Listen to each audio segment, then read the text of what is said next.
12 అవుతుంది, 1 భోజనానికి పోదాం ఇంకా. కాబట్టి టైం చైర్స్ కూడా ఉన్నాయి, ఇక్కడ చైర్స్ ఉన్నాయి, ఈ సైడ్ ఉన్నాయి. అందరూ కూర్చుంటే జర క్రమశిక్షణతో కూడిన మీటింగ్ లాగా ఉంటుంది మనకు. ఎక్కడో అక్కడ నిలబడితే జరంత మంచిగా అనిపించదు.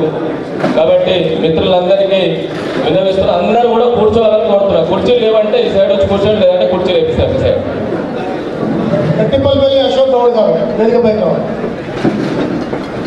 ఈ సందర్భంగా ఇప్పటిదాకా చెప్పిండు అన్న, ఇది మన మీటింగ్, మీరు ఏమైనా హోదాల్లో ఉన్న అంటే అధికారులు కానీ తర్వాత కుర్చీలు ఉన్నాయి, ఇంకా అధ్యక్షుల కుల బంధువులు, అదేవిధంగా పెద్దలు, అదేవిధంగా వేదిక ముందున్నటువంటి మా రక్త సంబంధికులందరినీ కూడా పేరు పేరున అందరికీ కూడా గౌడ సంఘ తరఫున కృతజ్ఞత అభినందన తెలియజేస్తూ ఈ యొక్క సమావేశము షార్ట్ టైంలో అనుకున్నా కానీ అనుకున్న దానికంటే పెద్ద ఎత్తున రావడం చాలా సంతోషకరం.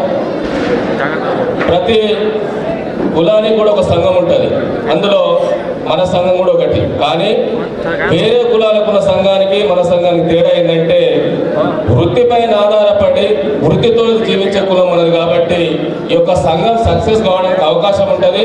అదేవిధంగా ఈ సంఘం నుంచి కూడా పోరాటం చేయడానికి అవకాశం ఉంటుంది. ఎందుకంటే ఈ వృత్తి ప్రభుత్వంతో అనుసంధానంగా ఉండే వృత్తి కాబట్టి నిత్యము ఏదో ఒక సమస్య, లైసెన్స్ సమస్య కావచ్చు, ఇన్సూరెన్స్ సమస్య కావచ్చు, పెన్షన్ సమస్య కావచ్చు, ఏదో ఒక సమస్య మీద పోరాటం చేయడానికి అవకాశం ఉంటుంది. కాబట్టి మన గౌడ బంధువులందరూ కూడా ఈ రోజు ఇక్కడికి విచ్చేసి నూతన కమిటీ మంచి కమిటీలు ఎన్నుకోవాల్సిన అవసరం అని చెప్పి ఈ రోజు కార్యక్రమం చేయడం, మీరు అందరూ కూడా రావడం, ఈ మధ్యకాలంలో ఇంత పెద్ద ఎత్తున గౌడ సోదరులు గౌడ మీటింగ్ రావడం చాలా రోజుల తర్వాత ఈ రోజు చూస్తున్నది చాలా సంతోషంగా ఉంది. పెద్దలు చెప్పినట్టు 1996-97 మన మాడుగుల యాదన్న కిందికి దిగిపోతున్నాడు. ఆయన గీతా కార్మిక సంఘం అని ఒకటి పెట్టి ఇక్కడ కమిటీలు వేస్తుండే. మీరా షాంపిల్ తెచ్చిందంటే ఇక్కడ పెడతారు, అందరూ చూస్తారని తీసుకొస్తాం. తాగనిగా తీసుకొస్తారా లేకపోతే చూడడానికి తీసుకొస్తా చూద్దాము. అయితే యాదన్న గారు పెట్టే కమిటీలో మేము అప్పుడు మండల కమిటీ అధ్యక్షుడిగా, తర్వాత తాలూకా చంద్రమౌళి గారు ప్రెసిడెంట్గా, తర్వాత భీమాంజనేయ గౌడ్ గారు ప్రెసిడెంట్ అయినప్పుడు నేను జనరల్ సెక్రటరీగా, ముందుగా గౌడ సంఘం ప్రెసిడెంట్, తర్వాత జనరల్ సెక్రటరీ, తర్వాత ఈ 10 సంవత్సరాల నుంచి కూడా నేను గౌడ సంక్షేమ సంఘానికి ప్రెసిడెంట్గా ఉండడం జరిగింది. కొన్ని కారణాల వల్ల కొంత టైం ఇవ్వకపోవచ్చు. ఈ 10 సంవత్సరాలు ఒకటే ఉండకుండా బాగుందని చెప్పి మన కలబుర్తిలో ఒక సమావేశం జరిగితే నేనే ఉండి ఈ యొక్క సమావేశం నూతన కమిటీ పెట్టుకోవాలని చెప్పడం జరిగింది.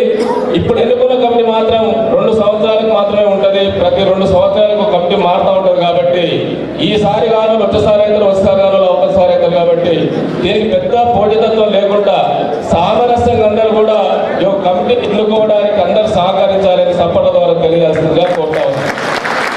అదేవిధంగా పెద్దలు చెప్పినట్టు నేను మండల గౌడ సంఘం ప్రెసిడెంట్ ఉన్నప్పుడే తాలూకాలో ఉన్నటువంటి అందరు ప్రజాప్రతినిధులు, సర్పంచ్లను, ఎంపీటీసీలను, ఉప సర్పంచ్లను, ఎంపీపీలను, జడ్పీటీసీలను అందరినీ కూడా మార్కెట్ కమిటీ యార్డ్లో పెద్ద ఎత్తున సభ పెట్టి, అప్పుడు మోనల్ వచ్చిండే, అప్పుడు మాజీ ఎమ్మెల్యే మోనల్ వచ్చిండే ముఖ్య అతిథిగా, పెద్ద ఎత్తున అందరికీ సన్మాన కార్యక్రమం పెట్టి తాలూకాలో ఒక కులము తమ కులస్తులు గెలిస్తే ఇట్లా సన్మానం చేస్తుందా అని ఆలోచించే విధంగా, వేరే కులం వాళ్ళు ఆలోచించే విధంగా ఆ రోజు పెద్ద ఎత్తున చేయడం జరిగింది. అదేవిధంగా ఈ తాలూకాలో ఏ కులం కూడా గౌడ క్యాలెండర్లు కొట్టే పరిస్థితి లేదు. కానీ కల్లకుర్తి నియోజకవర్గంలో గౌడ సంక్షేమ సంఘం క్యాలెండర్ నేనే పోయి ఆ ప్రెస్లో కూర్చొని ఒక్కొక్క ఫోటో, ఒక్కొక్క ఫోన్ నెంబర్ తీసుకొని క్యాలెండర్లు కొట్టి పెద్ద ఎత్తున ఆవిష్కరణ కార్యక్రమం మైసమ్మ గుడి దగ్గర పెట్టేవాళ్ళం. ఆ కార్యక్రమం కూడా ప్రతి సంవత్సరం జరిగి ఈ 3-4 సంవత్సరాల నుంచి అది చేయలేని పరిస్థితి, ఎందుకంటే నేను సమయం ఇవ్వలేకపోతున్నాం కాబట్టి. అదేవిధంగా ఇక్కడ గీతా కార్మికుడు అకస్మాత్తుగా చనిపోయినా, ప్రమాదవశాత్తు చనిపోయినా అక్కడికి వెళ్ళి గౌడ సంక్షేమ సంఘం తరఫున కొంత వాళ్ళకి ఆర్థిక సహాయం చేసే పరిస్థితి ఆ రోజు నుంచి మేము కొనసాగించడం జరిగింది. రాను రాను యువజన సంఘంతో పాటు గౌడ సంక్షేమ సంఘంలో ఉన్న మిత్రులందరూ కూడా ఈ తాలూకా గౌడ సంక్షేమ సంఘానికి మనం ఏం చేయాలి, ఏం చేస్తే బాగుంటుందన్న ఆలోచనతోడు నిత్యం ఇక్కడ ఉన్న గోపలో ఉన్న ఉద్యోగస్తులందరూ కూడా రోజు రోజుకు కొత్త కొత్త ఆలోచనలు నాకు ఇచ్చి ఈ యొక్క కార్యక్రమాన్ని దిగ్విజయం చేయడానికి సహకరించారు. రేపు రాబో సంఘం కూడా కొత్త సంఘం ఏర్పడితే వాళ్ళు కూడా సహకారం అందిస్తారని మేమందరం కూడా ఆ యొక్క సంఘానికి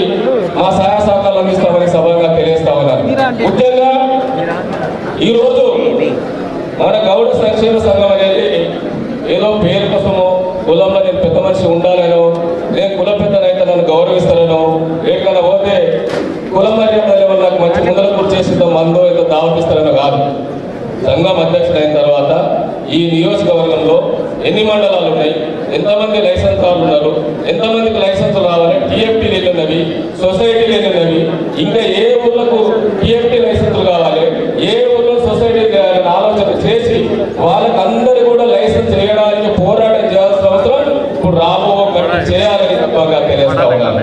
ఎందుకంటే గతంలో లైసెన్స్ లేకుండా టీఎఫ్టీ లైసెన్స్ లేని వాళ్ళు చాలా ఊళ్ళో చెట్ల మీద నిలబడి చనిపోతే మేము అక్కడ పోయినప్పుడు లైసెన్స్ ఉందంటే లేదు అంటే బాధపడి 10,000 ఇచ్చేటోళ్ళం.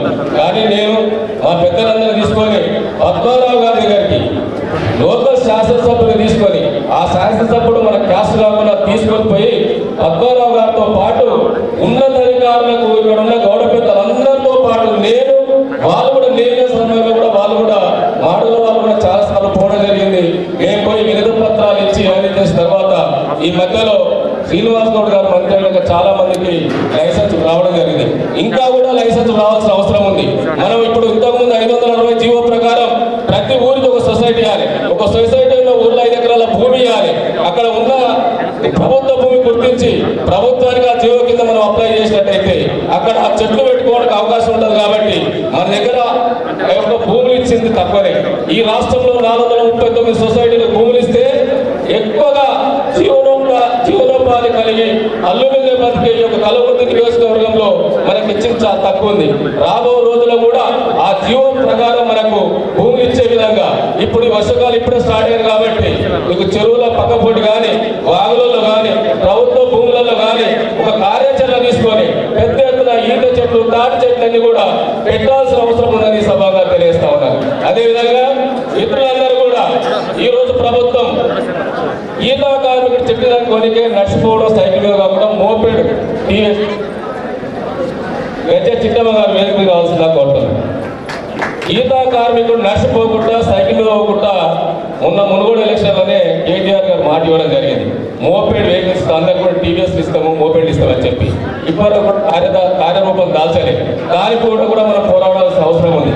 అదేవిధంగా ప్రభుత్వం నుంచి ఇన్సూరెన్స్ విషయంలో భార్య భర్తలు కూడా ఇద్దరికి ఇన్సూరెన్స్ రావాలి. ఎందుకంటే భార్య కూడా ఆయనకు వెన్నుదన్నుగా ఉంటుంది కాబట్టి ఆమె కూడా ఇన్సూరెన్స్ అంటే కొన్ని సమస్యలన్నీ కూడా మనము తీసుకొని పోరాటం చేయాల్సిన అవసరం ఉంది. అదేవిధంగా ఈ యొక్క మోకులు అత్యాధునికంగా ఆత ముత్తాత నుంచి వాటిగా మారుతా ఉన్నారు. ఇప్పుడు ఏది కొత్త టెక్నికల్ ఏది వాడతా ప్రభుత్వంపై మన పోరాటం చేసే కొత్త వేరే పక్కరాత్వం నీళ్ళ కనుగొన్నారో అదేవిధంగా ఒక ఈతాకారుడు చెట్టు ఎక్కడానికి ఎలాంటి ఆధునిక పరికరాలు ఉండాలో గుర్తించాల్సిన అవసరం ప్రభుత్వం ఉందని మనం ఒత్తిడి చేయాల్సిన అవసరం ఉంది. అదేవిధంగా ఈ సంఘాలు కూడా ముఖ్యంగా ఈ ఆమదు కానీ కొన్ని ఊర్లలో ఎవరైనా చనిపోతే వాళ్ళకి భోజనం పెట్టే కార్యక్రమం స్టార్ట్ చేశారు. కొన్ని ఊర్లలో చిట్టీలు వేసుకొని స్టార్ట్ చేశారు. అంటే ఒక్కొక్క ఊర్లో ఒక్కొక్క సంఘం ఒక్కొక్క విధంగా ముందుకు తీసుకుపోతా ఉంది. ఒక ఊరు తీసుకొని ముందుకు పోవాల్సిన అవసరం ఉంది. కాబట్టి ఈరోజు తాలూకా కమిటీ ఉన్నాక కూడా మండల కమిటీలు గ్రామ కమిటీలు వేసి ఈ యొక్క కార్యాచరణ ముందు తీసుకుపోయి గౌడ సంఘం అభివృద్ధి చేయడానికి మనందరం కూడా ప్రయత్నం చేయాల్సిన అవసరం ఉంది. ఎందుకంటే ఒక్కొక్కరు ఒక పార్టీలో ఉంటారు. అవతలకు పోయిన తర్వాత ఎవరు పార్టీలో వాళ్ళు పనిచేస్తారు. ఎప్పుడో ఒకనాడు కుల సంఘం మీటింగ్ మన ఆత్మ రక్త సంబంధికుల మీటింగ్ అన్నప్పుడు ఏది ఉన్నా మనసులో ఏది చెడు ఆలోచన ఉన్నా కొట్లాడాలన్నా తిట్టుకోవాలన్నా ఆ గేట్ అవతల వదిలేసి ఈ 2-3 గంటలు ప్రశాంతంగా మనం కలిసి భోజనం చేసే కార్యక్రమం ఉండేటట్టు ఉండాలి తప్ప బయట పంచాలు తీసుకొని మనం ఎప్పుడు కూడా రాబో రోజుల్లో కూడా మన సంఘ మీటింగ్లో అసలు చర్చ జరగదని మీ అందరూ కూడా వేడుకుంటా ఉన్నారు. అదేవిధంగా కలగుర్తు మిత్రులు కలగుర్తులో ఓ ప్లాన్ తీసుకున్నాం. ఎంపీ 10 లక్షలు ఇచ్చాడు. 400 గదాలు గోపాకు 200 గదాలు 200 గదాలు గౌడ సంక్షేమ సంఘానికి. దానికి కొంతమంది చందా చేస్తాం 2-3 లక్షలు అయ్యింది. అది బిల్డింగ్ ఓపెనింగ్ రోజు 2 లక్షలు ఖర్చు పెట్టాం. పెద్ద ఎత్తున కలగుర్తుల మీటింగ్ పెట్టాం. చాలా మంది అతిథులు పిలిచినాం, ప్రోగ్రాం చేసినాం. తర్వాత కాలక్రమేణా అది మున్సిపాలిటీ అది కొంత కట్టలేకపోయినా వాళ్ళు ఇచ్చిన ఫండ్ ల్యాప్స్ అయిపోయింది. అది మళ్ళీ గుంజుకోవడం జరిగింది. ఈ మధ్యలో కలకుర్తి మిత్రులు వాళ్ళని నేను అభినందిస్తున్నా.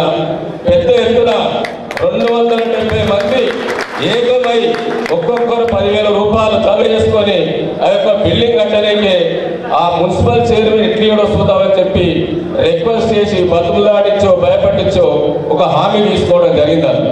రాబో డిసెంబర్ జనవరి వరకు వాళ్ళొక బిల్డింగ్ కడతామని చెప్పడం చాలా సంతోషంగా సభగా తెలియజేస్తా ఉన్నాను. వాళ్ళని ఆదర్శంగా తీసుకోండి. అదేవిధంగా కలకుర్తి ఆమనల్ మండలంలో ఈడుగొడుగుట్ట అని ఉంటుంది. ఇక్కడ పక్కన రాజశేఖర రెడ్డి గారు ఉన్నప్పుడు అది వేరే వాళ్ళ కంపెనీకి 1600 ఎకరాలు ఇచ్చింది. అందులో బాగా ఆ భూమి కూడా ఇచ్చేసి మన వాళ్ళు అందరూ వచ్చి గుడి కట్టాలి, ఎడగట్టాలి. అంటే ఎడగడతారని అంటే అల్లా సార్ కానీ, మన నారాయణ సార్ కానీ, రవీణ కానీ వీళ్ళందరూ ఈడుగొని గుట్టుంది కదా అని కడతామంటారు. కల్లకుర్తల ఇప్పుడు ఆడియో పని చేస్తున్నారు సీఎం. మేమిద్దరు అన్నదమ్ములు లెక్క ఉంటాం. అలా పలాంతా ఈడుగోడు గుట్టుంది మా వాళ్ళు చేస్తారు. మీ అయ్యప్ప రెడ్డి అని ఆయన విఆర్ఓ ఇబ్బంది పెడుతుందంటే ఏమైనా పెట్టుకోని కానీ మేము రావాడికి మీరు ఏమైనా చేసుకోవాలంటే నేను అల్లా సార్తో చెప్పిన, సార్ మీరు చేసే పని చేయండి, ఎవరైనా వస్తే మేము చూసుకుందాం కానీ మీరు మాత్రం ఇంకా తగ్గదంటే వాళ్ళు రూపాయి జమ చేసి పెద్ద కొండలి రూపాయి జమ చేసి రాళ్ళు రప్పలన్నీ పలగొట్టడానికి 10 లక్షలు పెట్టినారు. గుట్ట సాధ్యానికి 10 లక్షలు పెడితే నన్ను గుడిగట్టడానికి ఒక స్థపతి దొరకరా అంటే నేను ఎండోమెంట్ స్థపతి తీసుకొచ్చాను. 1.5 కోటి ప్లాన్ ఇచ్చినాను. 1,50,00,000 గుడి ప్లాన్ ఇచ్చిండు. కానీ వీళ్ళ దగ్గర అంత పైసలు లేరు, వేరే మండలాల్లో పైసలు లేరు, మన దగ్గర డోనర్స్ లేరు. ఇక మా తోటి అంత పెద్దది కాదని చెప్పి వాళ్ళకి తోచిన విధంగా ఒక చిన్న గుడి కట్టి ఇలా 5-6 ఎకరాల భూమి సాగు చేసుకున్నారు. రేపు పొద్దున ఆ గుట్ట మీద ఫంక్షన్లు కట్టాలన్నా ఏది కట్టాలన్నా పెద్ద ల్యాండ్ సాగు చేసి నియోజకవర్గంలో ఒక 5 ఎకరాల్లో గుడి కట్టారంటే ఆమ్లాడ్ టౌన్ వాళ్ళకి ప్రత్యేకంగా మనందరూ కూడా అభినందించాల్సిన అవసరం ఉంది. ఇక్కడ మన కోట పెద్దలు కూడా కంఠమేశ్వర స్వామి గుడి కానీ కొన్ని గుళ్ళు కట్టారు. 200 గదాలు 300 గదాలు కట్టారు. కానీ ఆమ్లాడ్ టౌన్ వాళ్ళు నెల చిట్టి పైసలు జమేసి కూడా మంచి గుడి కట్టినందుకు వాళ్ళు మేమందరం కూడా ఆదర్శం తీసుకొని మన ఊర్లలో ఆ యొక్క కార్యక్రమం చేయాలని సభగా తెలియజేసుకుంటూ, ఇక్కడికి వచ్చిన మిత్రులకు ఒక వృత్తే కాదు, మన వృత్తితోటే మనం పైకి రావాలంటే రాము. మన ముత్తాత వృత్తి చేసాడు, మన నాయన వృత్తి చేసాడు. మన వృత్తి మన పిల్లల వృత్తి చేస్తే మన పైకి వచ్చే పరిస్థితి. కొత్త కాన్సెప్ట్ ఎత్తుకోవాలి, ఒక్కొక్కరు రూట్లో పోవాలి, పిల్లలందరూ చదివించుకోవాలి. ప్రతి ఒక్కరిని కూడా ప్రతిభావంతం చేయడానికి పిల్లలు చదువుకున్న వాళ్ళకు కూడా మేము ఆ రోజుల్లో వాళ్ళకి సన్మానం చేసి వాళ్ళ తండ్రులను సన్మానించి వాళ్ళకు కూడా నగదు ప్రైజ్ వైన్ ఇచ్చాం. పిల్లలను చదివించాలని ఎంకరేజ్ చేయాలని చెప్పి గౌడ సంఘం ఆధ్వర్యంలో పిల్లలందరూ కూడా ఆర్థిక సాయం చేసిన పరిస్థితి కలపతి గౌడ శిక్షణ సంఘాన్ని. ఈ రోజుల్లో కూడా మొన్న ఎక్కడన్నా మనకి 20లో వెంకటన్న కొడుకు యాదన్న కొడుకు ఏదో కార్ రేసింగ్ వచ్చి దానికి సన్మానించాడు. అంటే ఒకటే వేదిక కాదు, నువ్వు ఒకరు రియల్ ఎస్టేట్ చేస్తారు, ఒకరు చదువుకుంటారు, ఒకరు రాజకీయాలు చేస్తారు. అంటే రాజకీయంగా, సామాజికంగా, ఆర్థికంగా అన్ని రంగాలలో కూడా మనం పోవాల్సిన అవసరం ఉంది. ఒక వృత్తినే నమ్ముకుంటే మనం ముందుకు పోయే పరిస్థితి లేదు. కాబట్టి ఒక్కొక్కరు విధంగా ఇప్పుడు మా రోడ్ పైన ఉన్న గ్రామాలు హైదరాబాద్ పోలే, రోడ్ కింద ఉన్న మాడుల చుట్టుపక్కల గ్రామాలు అక్కడ జీవనోపాధి లేక హైదరాబాద్ పోయి సెటిల్ అయ్యారు. ఇప్పుడు చాలా మంది పెద్ద ఇళ్ళు కట్టుకున్నారు, చాలా మంది ఆర్థికంగా స్థిరపడ్డారు. కాబట్టి మన మిత్రులు కూడా ఆర్థికంగా ఎక్కడైనా బలపడే పరిస్థితి లేకపోతే ఖచ్చితంగా వేరే సోర్స్ చూసుకోవాలి. మనం ఒకటి నేను అగర్వాల్స్ తోటి మహేశ్వరి తోటి దోస్తాను చేస్తాను. వాళ్ళ దావతులకు, వాళ్ళ ఫంక్షన్లకు, వాళ్ళు వేసే బిజినెస్, ఇంకో ఎంటర్టైన్మెంట్ ఉత్పత్తిదారుడు ఆడే ఉంటాడు, కంపెనీ ఆడే ఉంటుంది. ఇందుకు వచ్చిన డీలర్ ఆరోగ్యం ఇస్తాడు. డీలర్ ఇచ్చినాక అమ్మేటోడు వాడంతా వాడే ఉంటాడు లైన్. అంటే వాడు ఫ్యాక్టరీ పెట్టిన కాడికి వెళ్ళి డీలర్ దాకా మనిషి పెట్టుకుంటాడు. అంటే వచ్చే రూపాయి మన దగ్గర రావాలి, గుంజే రూపాయి మాత్రం మన దగ్గర గుంజాలి. ఆ సిస్టంలో వాళ్ళు ఏంటంటే ఒక తెలివితోటి నా మనసునే ఉండాలన్న లైన్ ఆలోచనతోటి ఎప్పుడు 100-200 ఏళ్ళ కిందనే వాళ్ళు వేరే రాష్ట్రాలకు వెళ్ళిపోయారు. చేస్తూ వాళ్ళ చుట్టాలు చూస్తే ఒక బెంగళూరు ఉంటారు, ఒకరు పూణేలు ఉంటారు, ఒకరు చెన్నైలు ఉంటారు, ఒకరు ఢిల్లీలు ఉంటారు, ఇంత దూరం ఉంటారు. మన పిల్లలు ఇవ్వాలంటే పక్క నల్గొండ ఇవ్వాలంటే ఆ దేశం ఓడిస్తారు ఆయన, పక్క ఈ అచ్చంపేట ఇవ్వాలంటే ఆ దేశం ఓడిపోతున్నారు. అంటే మన మైండ్ సెట్ మారాలి. ఈ దేశంతో ప్రపంచంతో పోడే పరిస్థితి వచ్చింది. మన పిల్లలు పట్టాలతో గొప్ప అనుకునేది, ఎవరో అమెరికాలో చదువుతారు, అమెరికా సెటిల్ అయిపోతారు. పోవాల్సిన పిల్లలు ఎక్కడ ఒప్పాలంటే అక్కడ పంపి ఆర్థికంగా అందరూ కూడా ఎదగాల్సిన అవసరం ఉంది. ఎంతసేపు మనం నువ్వు పక్కన తిప్పదు, అగ్రవర్ణాన్ని తిప్పదు. నీకు అవకాశం ఉంటే అంతటి స్థాయిని తీసుకో, ఆలస్యంగా తీసుకో, అభివృద్ధిగా తప్ప ఎంతసేపు పక్కన చెప్తా నువ్వే డెవలప్ అవుతావు, ఎంతసేపు పక్కన గురించి చేస్తే డెవలప్ అయ్యే పరిస్థితి లేదు. కాబట్టి నీకు రావాల్సిన సోర్స్, తెలుసుకోవాల్సిన సోర్స్ ఏదైనా ఉంటే తెలుసుకోవాల్సిన అవసరం ఉంది. ఏ వ్యక్తిని కూడా మనకు కించపరచదు, ఏ కులాన్ని కూడా మనం తక్కువ చేసి మాట్లాడు. మన వ్యక్తిగత విలువలు బాగుండాలి. గౌన్లో ఏంటంటే మంచి చూడడం ఏంటంటే ఇప్పుడు ఒక గౌన్లో ఉంటే ఊళ్ళో అందరికీ వస్తువులు ఉంటాయి. పైన మన గౌడ కులస్తులు అందరూ కూడా అతిరథ మహారాజులే.